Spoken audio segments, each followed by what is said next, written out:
5 राज्यों का चुनाव है और 5 राज्यों के चुनाव में कांग्रेस पार्टी, क्योंकि मुख्य विपक्षी पार्टी है वहाँ या सरकार में कुछ जगह है, वो लोग उसमें बिजी है और जब चुनाव ख़त्म होगा तब फिर इस पर उन लोगों को परेशानी है।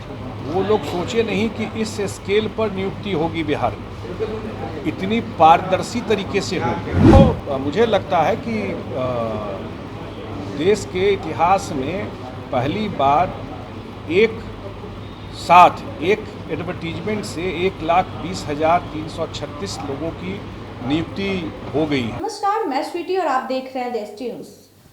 जल संसाधन मंत्री संजय झा से जब पूछा गया सवाल कल नियुक्ति पत्र को लेकर कि जिस तरीके से कल नियुक्ति पत्र शिक्षकों को मिला है, उसको लेकर लगातार बीजेपी यानी भाजपा सवाल कर रही है कि इस नियुक्ति पत्र में धांधली हुआ है, गड़बड़ी हुई है। इसको लेकर उन्होंने जवाब देते हुए कहा कि कहीं ना कहीं भाजपा को ये बात खल रही है कि एक साथ इतने सारे को नियुक्ति पत्र कैसे दिया गया है। इस बात से उन्हें प्रॉब्लम हो रहा है, दिक्कत हो रही है। वही जब उनसे एक और सवाल किया गया कि कांग्रेस वाले नीतीश कुमार के कांग्रेस वाले बयान पर, तो उन्होंने कहा कि नीतीश कुमार का कहना था कि कांग्रेस के 5 राज्यों में चुनाव चल रहा है, ऐसे में कांग्रेस व्यस्त है, अब जब चुनाव खत्म होगा तब इस पर बातचीत होगी।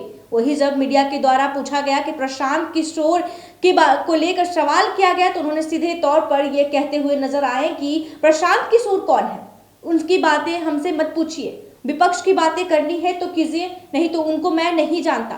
क्या कुछ कह रहे हैं इन तमाम बातों को लेकर संजय झा, उनकी बातों को आप सुनिए। ये कहना नहीं था मुख्यमंत्री जी का, ये कहना था कि जो अभी 5 राज्यों का चुनाव है और 5 राज्यों के चुनाव में कांग्रेस पार्टी, क्योंकि मुख्य विपक्षी पार्टी है वहाँ या सरकार में कुछ जगह है, वो लोग उसमें बिजी है और जब चुनाव ख़त्म होगा तब फिर इस पर आगे जो मूवमेंट होना है वो बातचीत। नहीं, इस पर भाजपा जो है वो सवाल खड़े कर दिए है, कह रही है मुख्यमंत्री का हो गया है, मन भर गया है इंडिया लाइफ।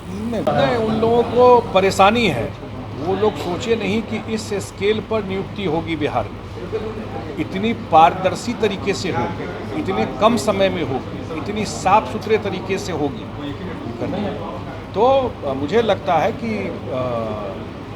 देश के इतिहास में पहली बार एक साथ एक एडवर्टीजमेंट से 1,20,336 लोगों की नियुक्ति हो गई है और आगे जो बचा हुआ है, कल मुख्यमंत्री जी ने घोषणा किया, वो भी नियुक्ति का प्रक्रिया शुरू हो गया है।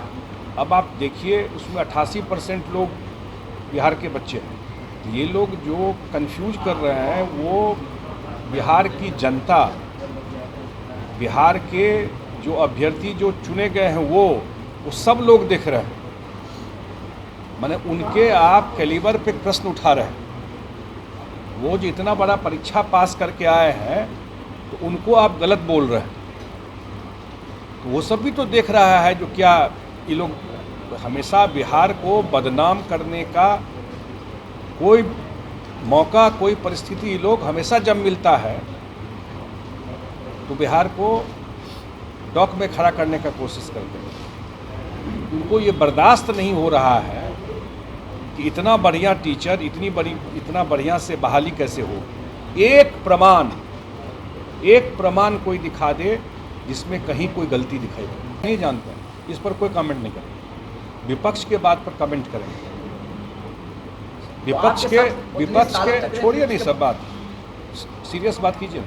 विपक्ष के का जो बात है उस पर बात करेंगे, उनका कोई प्रश्न है उसका जवाब देंगे, जो तर्क के साथ देंगे। और मैंने कहा कि बिहार के लोगों में इतनी खुशी है, जाकर के देखिए अब गाँव देहात, और इसके खिलाफ कोई बोलेंगे उसका हिसाब जनता करेंगे। तौर पर सुना कि संजय झा ने सीधे तौर पर कहना था कि उनका कि भाजपा को कहीं न कहीं इस नियुक्ति पत्र इतने सारे शिक्षकों को मिला है, इससे उन्हें दिक्कतें हो रही हैं, उन्हें परेशानी हो रही है कि कैसे एक साथ इतने शिक्षकों को नियुक्ति पत्र मिला है। तो ऐसे ही तमाम खबरों के लिए देखते रहें देश न्यूज।